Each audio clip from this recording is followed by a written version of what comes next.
Did you know more than 50% of Indonesians have suffered physical violence? Do you know the definition of physical violence?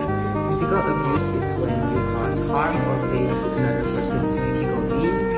In families, physical violence often involves in members of the family being physically harmed by one another, mostly women and children. The seriousness of the abuse can lead to irreversible or lifelong injuries. Among the emotional and physiological effects that may affect the victim includes depression, trauma, anxiety, fear, shame, and difficulty trusting others.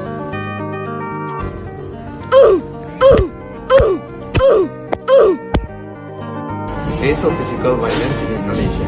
Manado, February 6, 2022, a father with the initials AB physically abused his biological child with the initials JV, who was only 6 months and 22 days old until he died. The police discovered the father figure with the initials AB to have been playing on his cell phone before he felt a disturbance by his 6-month-old child, which indicates a lack of empathy toward his own child. The child has been tortured before, even at the age of 6 months old, which proves that the father saw the child as more of an annoyance instead of a human being with needs and feelings. Domestic violence experienced by infants have many different factors to behind it happening. One of them is beating. The child is fussy, the child wants something they can't have, they want something important, they wet the bed, and they're being hard to control. Parents in the situation, mostly young parents, choose to take it out on their children, which in turn gives them trauma instead of teaching them a lesson. Every family with infants or toddlers will face these problems. It's just a matter of how you react. The father probably did not know how to treat his children well, as physically abusing a child is not how you teach and raise them as a good parent. A parent must be ready for the burden of parenthood, since taking care of any child in general is not easy, and punishing them is certainly not the right way to do so. AB could have mental problems and emotional pain caused from stress, depression, or despair.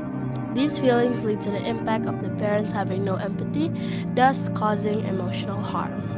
Even parents who are mentally healthy can sometimes end up hurting their child in certain situations, like when things get chaotic for self-defense or when they get really angry. It's not just people who are mentally healthy. Parents with mental issues might act in different ways around their kids too. If someone has mental issues, is impulsive, or often does actions out of instincts without second thoughts, they might end up harming or even killing their own child.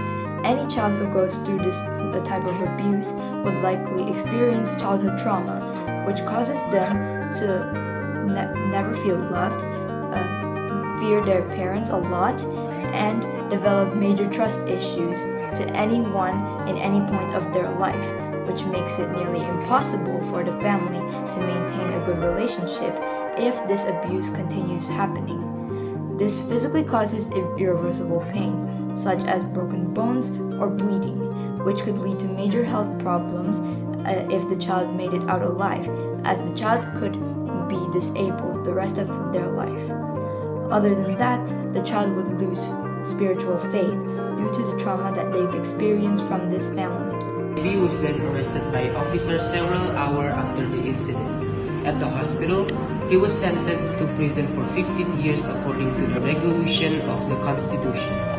If the father developed conscience, he would face guilt and regret of what he has done and would cause this incident to haunt him for the rest of his life, inducing fear and trauma. Although the child is no longer alive, this tragedy can leave a lasting emotional scar on the family, such as the bonds of the mother and father being broken apart. This kind of trauma can make it difficult for them to find peace and feel disconnected from spiritual support, or even to lose trust in their own ability to protect their loved ones. There was also a similar case in Jakarta, October 28, 2024, where a stepfather and biological mother physically abused their child with a belt and a broomstick. The victim survived but suffered through bleeding and covered with bruises. The child sadly cannot do anything to face this condition, as the child is this at a very young age.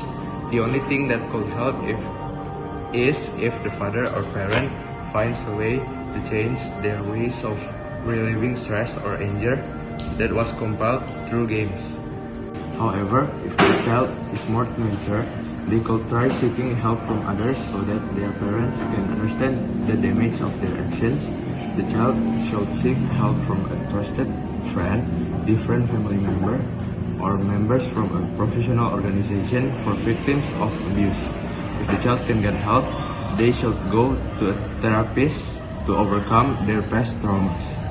And most importantly, the child should seek God for guidance if they experience that violence.